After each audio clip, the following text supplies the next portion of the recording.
This is Sridhar Gadari, senior journalist, managing editor, V Media news. V Media news రూపొందించిన దేశభక్తి calendar ని, దేవతామూర్తుల క్యాలెండర్ ని ఆవిష్కరించారు. Malla Reddy college of engineering principal doctor Ashok garu. Calendar ను ఆవిష్కరించడం ఎలాంటి ఆనందాన్ని, సంతోషాన్ని ఇస్తుంది, ఇప్పుడు ఆయన మాటల్లో విందాం.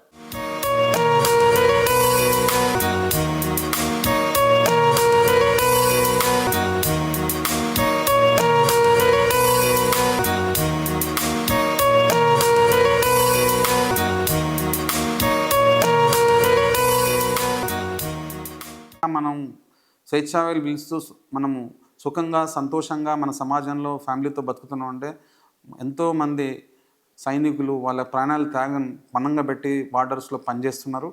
వాళ్ళని మనం స్మరించుకోవాలి. వాళ్ళని ఎప్పుడు మనం వాళ్ళ క్యాలెండర్ రూపంలో కాదు, దేవునిలాగా అసలు కొలుచుకోవాలి యాక్చువల్గా.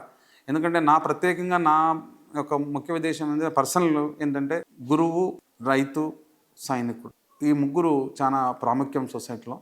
సో ఈరోజు విమీడియా ఈరోజు క్యాలెండర్ రిలీజ్ చేయడం అనేది నాకు చాలా సంతృప్తినిచ్చింది. దాంట్లో దేవతామూర్తులు, అదేవిధంగా సైనికులు ఉండడం అనేది, అంటే త్రివిధ దళాధిపతులు, అంటే నేవీ, ఎయిర్ ఫోర్సు, తర్వాత మిలిటరీ వాళ్ళకి సంబంధించినట్టు ఫొటోస్ ఉన్నాయి దాంట్లో. సో అది చాలా హార్ట్ టచింగ్, అది చాలా మంచి క్యాలెండర్. అది ఆ క్యాలెండర్ మనకు ఇంట్లో ఉంటుంది, ఎప్పుడు స్ఫూర్తిగా ఉంటుంది. అంటే వారి వల్ల కదా మనం ఈరోజు మనం సుఖంగా మనం భార్య బిడ్డలతోటి మనం ఉన్నామన్న భావన కలుగుతుంది. వాళ్ళకి ఎప్పుడు మనకు ఒక దేశభక్తి కలిగజేసే ప్రక్రియ ఒక ఫోటో కనిపిస్తుంటుంది ఎప్పుడు. అది చేంజ్ అనేది విద్యా విధానంలో రావాలి. అంటే విద్యా విధానంలో ఎట్లుందంటే ఈ రోజుల్లో మనీ మేకింగ్ మిషన్ లాగా మనం పిల్లలను ఆలోచన చేస్తున్నాం. మనీ మేకింగ్ మిషనే కాకుండా మామూలుగా మనం చదువుకున్న చదువు మనం అదే సమాజానికి ఏం చేయాలి, దేశానికి ఏం చేయాలి అనేది ఒకటి ఆలోచన అయితే మనం విద్యావిధానంలో మనం నేర్పగలిగితే, మెంటరింగ్ చేయగలిగితే పిల్లలు, ఈ యువకులు దేశం గురించి పోరాడడానికి వాళ్ళు ముందుకు వస్తారండి.